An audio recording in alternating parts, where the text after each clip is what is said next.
Hello Sunflowers!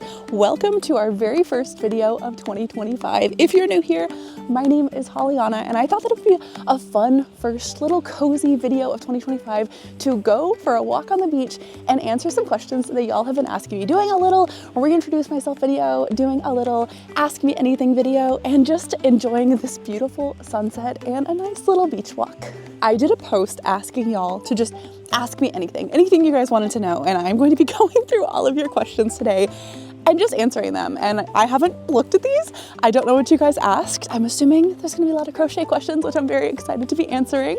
So let's dive in and see what y'all's questions are. What was your motivation to continue YouTube, and how did you get motivated to start YouTube?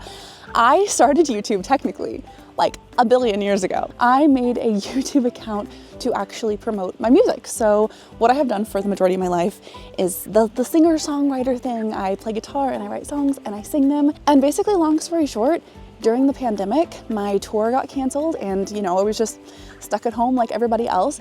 And I completely fell in love with all of the other ways of making content. So not just making content for my music, but also just sharing everything else that I'm passionate about, Renaissance fairs and crocheting and crafting and DIYs. And that's kind of how we found the Sunflower family. The next question is also about YouTube. What made you start YouTube? What's your ideal filming and editing process, and how long does your average video take? Oh my goodness, y'all.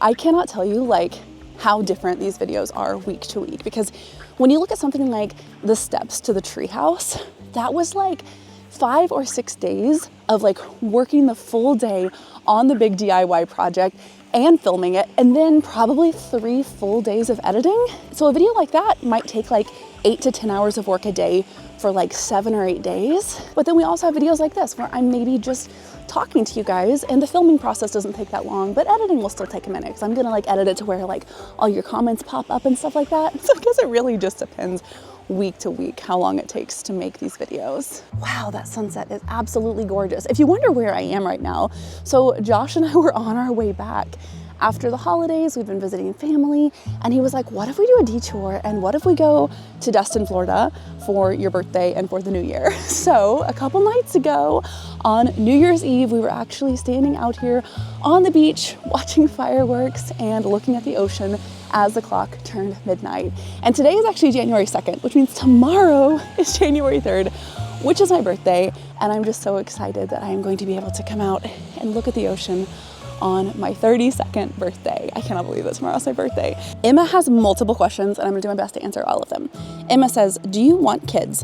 I'm not sure yet. Ask me again in a few years. If so, how many? I'm not sure yet. Ask me again in a few years. Sweet, salty, or savory? Savory, then sweet, then salty, but mainly savory. What is your favorite soda / drink? My favorite soda is Diet Coke. My favorite drink overall is like a matcha latte iced. What's your favorite thing you've ever made?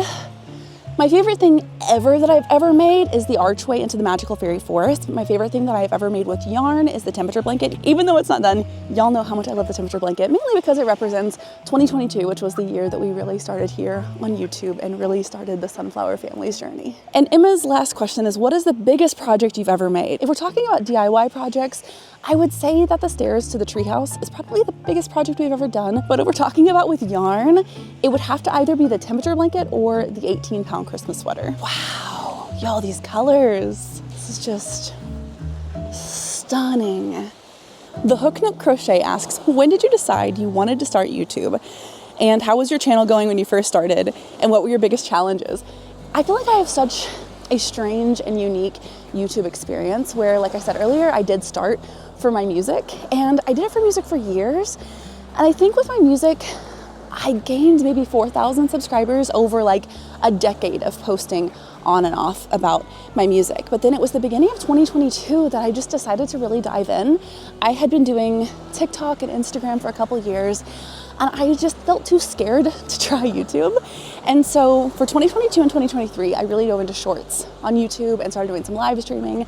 But really it was just last year in 2024, whenever we started doing long form videos like this. And I feel like we just truly found the next level of the Sunflower family, where every single Monday we do our Monday crochet live stream, where we basically just craft and talk together on live stream every Monday from 5 p.m. Central until 6 p.m. Central, and then at 6 p.m. Central every single Monday we put a new video out like this. And I think I just feel like in 2024 we really found our stride together as like the Sunflower family on YouTube, and I cannot wait to bring the same energy into 2025. I almost forgot to answer. You also asked, what were your biggest challenges?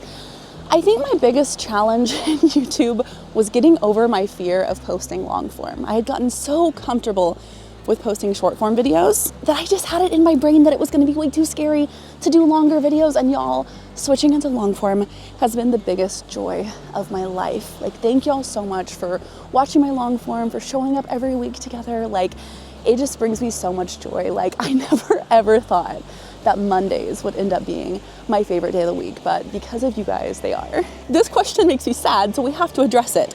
Okay, they said, has anyone ever told you you're not gonna make it crocheting, or has anyone ever told you that you're bad at crocheting?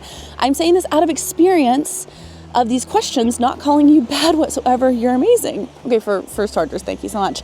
I'm so sorry that somebody said that to you. That breaks my heart. I have to share the story that I shared with y'all last year. I don't know if you guys remember this or not, but last year I was doing a video where I was crocheting in a park. And while I was crocheting in a park, this person came up to me and they were like, are you crocheting? And I was like, yeah.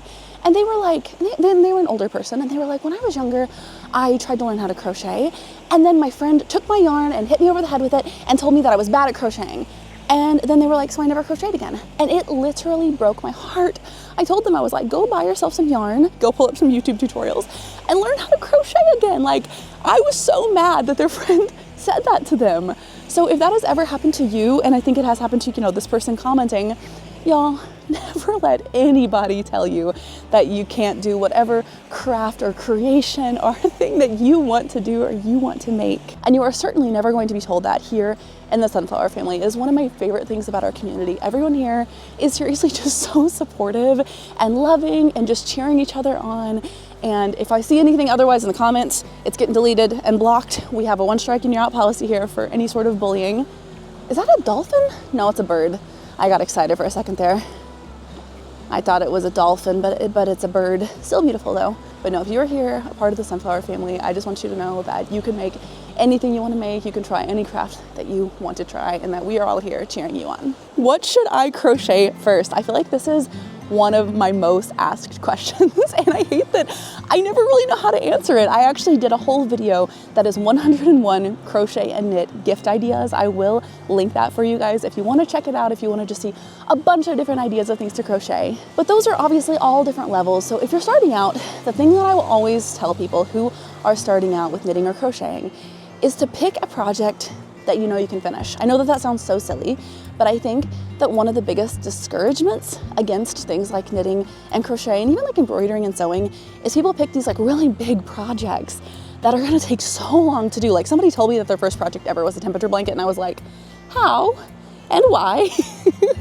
So just pick a small project, pick something that you can finish, because whenever you can hold your first finished project in your hand, it is so inspiring and so encouraging, and you're just gonna be so excited to start the next project. I personally did this with knitting, and after I knit my first project and completely finished it, and I gave it as a birthday gift to my dad, and he loved it, and it was so exciting. And then I was ready to start my next project. If I had just picked a massive project that was going to take me months to finish, I just don't think that I would have been like as encouraged to keep going. So whatever you decide to crochet first, pick something small, pick something simple, and just finish the project so you can hold it in your hands and just have that sense of joy and accomplishment that you made it. Up next, Crochet asks, have you ever considered a Patreon for any extra content?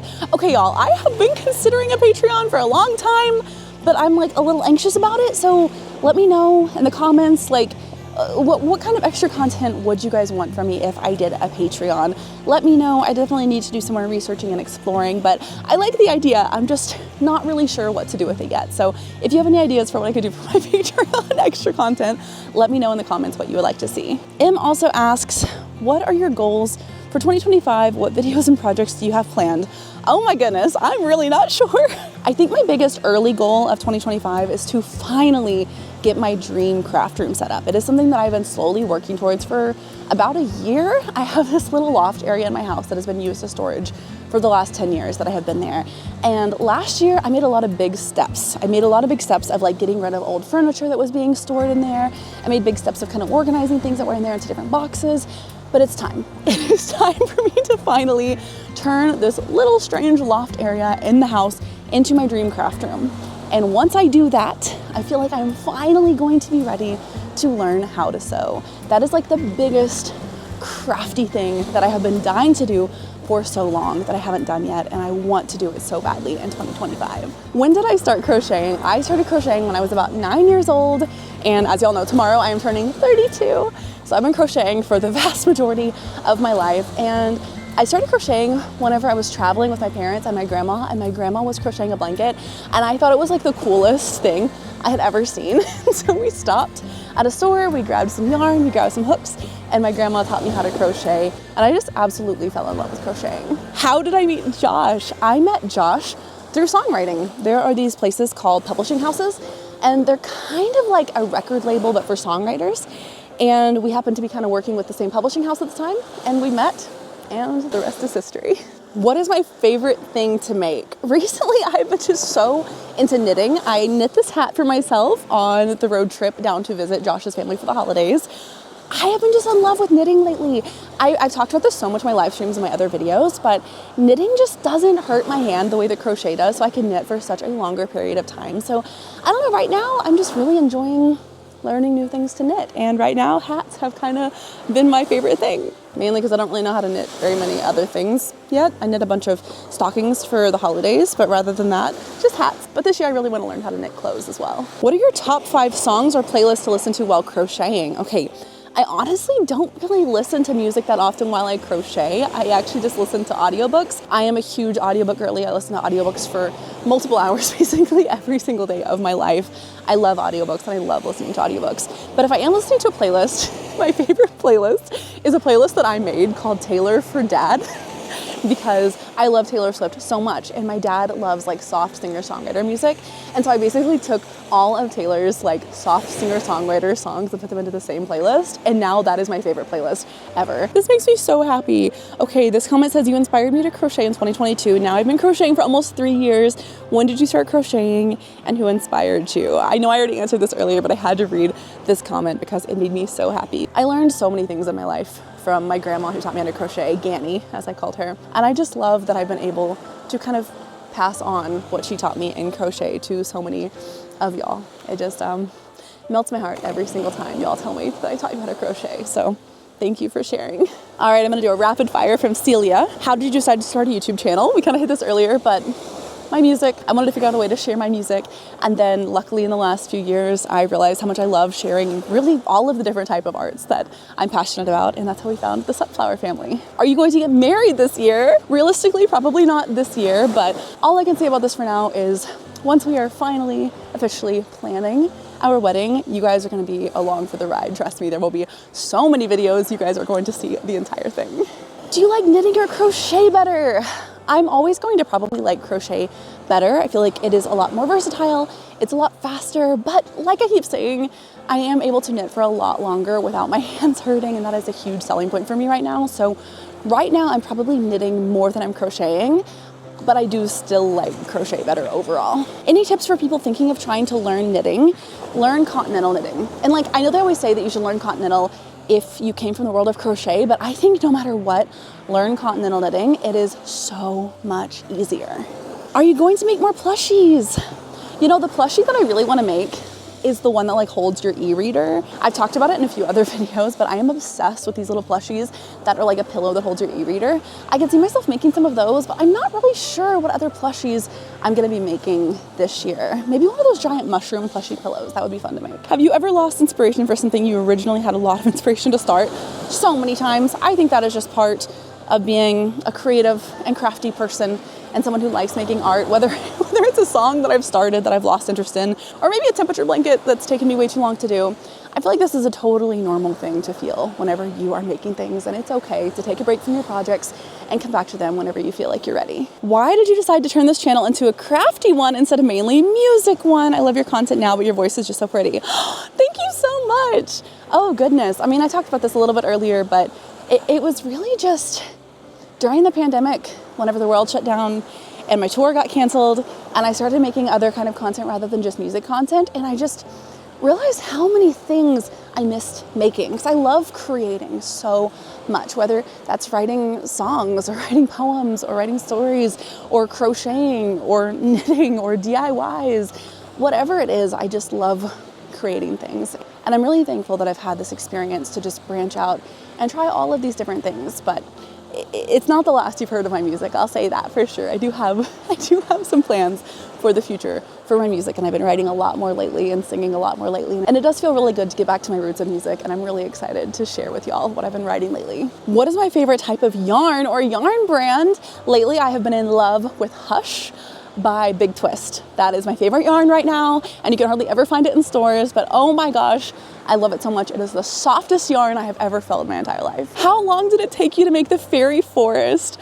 Oh my gosh, the fairy forest has been a journey for the last like 20 years, from the tree house to the outhouse to the shower house to all of the lights that my dad put in to the archway. The fairy forest has been coming to life over literally the last 22 years. And this definitely isn't the last you're going to see of the magical fairy forest. If you have any ideas of things that we should build or put in the magical fairy forest, definitely let us know in the comments, because I always love seeing the ideas that y'all have for all of our DIYs and projects. We are racing the sun. The sun is almost set, but I still have a few more questions that I want to try to get through. Are we able to expect any planting or gardening content this year? Yes. So last year, in the beginning, I worked so hard on my garden. I was so set that last year was going to be the best garden I'd ever had. I even got like really nice like planter boxes, and I got everything figured out. And then life just got very strange last summer, and I ended up only being at my house 2 weeks out of basically the whole summer, and my garden died. And it was terrible. I at first was like paying friends to come over and water it and try to take care of it, and it ended up just being way too much, and it ended up all kind of dying, and it was very, very sad. But this year, one of my resolutions is to travel a little bit less, to be home a lot bit more, and part of that is going to be just enjoying my garden for the summer, and I am so excited. I really want to do the heart and star shaped cucumbers again, and I really want to make them into pickles. It's going to be so much fun. I'm very excited for gardening season. What would you consider your style? I always say that it's like if your art teacher went a little bit fairycore, right? I think that kind of fits. I feel like I'm like if Miss Frizzle? Oh my gosh, what is her name for the Magic School Bus? Miss Frizzle. Yeah, not Miss Frazzle. Miss Frizzle. I kind of feel like I'm like if Miss Frizzle decided to go to a Renaissance fair, you know? Doesn't that kind of sound right? What craft do you wish you learned as a child and will you still try to learn? Sewing. Sewing 10,000%. I did sew a little bit in like middle school in my home ec class, and then I kind of got traumatized because the guy next to me had a needle go through his finger, and I watched the whole thing happen. So I know what not to do with sewing, but I really, really want to learn how to sew this year. And Josh sews, and Josh has a really nice machine, so we just need to sit down and like really practice with it, and we just both really want to make so much of our clothing in 2025. What is your favorite moment you've had with Scott? Oh my gosh, there are too many things. Too many things. I will say one of my favorite things that I've ever done with Scott is writing a song. And I will say that that is the only thing I can tell you about it for now. But another one of my favorite moments with Scott was probably whenever I taught him how to crochet. If you haven't seen that video, I will link it for you here. When does this start to look good? Will I do another temperature blanket? No, probably never. I'm sorry, I probably will never do another temperature blanket. Another temperature project, I can definitely see myself doing, but probably not a temperature blanket. Who gave you the idea to give little duckies to people? If you've ever met me in real life, I have probably given you a ducky. I think there was only one time when I met one of y'all and I did not have a ducky with me, and I was very, very sad. I started giving duckies to people because of Renaissance fairs. At Renaissance fairs, trinket trading is a really big thing where you bring like little trinkets with you and then you give them to people. And duckies just became my thing. I have always loved duckies. I have been collecting rubber ducks for probably the last like decade. And I just thought that this would be a really fun thing to start giving people at Renaissance fairs. And then I just started giving them to you guys like in real life as well. We are really, really losing the sunlight, y'all. I think we have time for one more question. And I think that this one is a really good one to end on. Boppy33 asks, are you ever going to do a project where we send you something like granny squares and make a blanket or anything as a big community project? I love this idea. What do you guys think? Would you guys want to do some form of like a big community project together in 2025? If that is something that you would like to do, if you would participate in, let us know in the comments below. I think that that sounds like a really fun project. Sunflowers, thank you so much to everyone who asked questions. If I did not get to your question, or if you did not get to previously ask a question, put your question in the comments and I will be doing my best to answer every single question below. I know I said it earlier, but y'all, I am so glad that last year in 2024, we really dove into doing the long form videos, because this has just been absolutely the joy of my life to get to do this with you guys every single Monday. And this is just the first one of 2025, 52 more to go for this year, and I cannot wait to see y'all in all of them. I think that that fully wraps up our first video of 2025. If you're new here, once again, my name is Auna. Welcome to the Sunflower family. We do new videos every single Monday. I'll see you in the next one.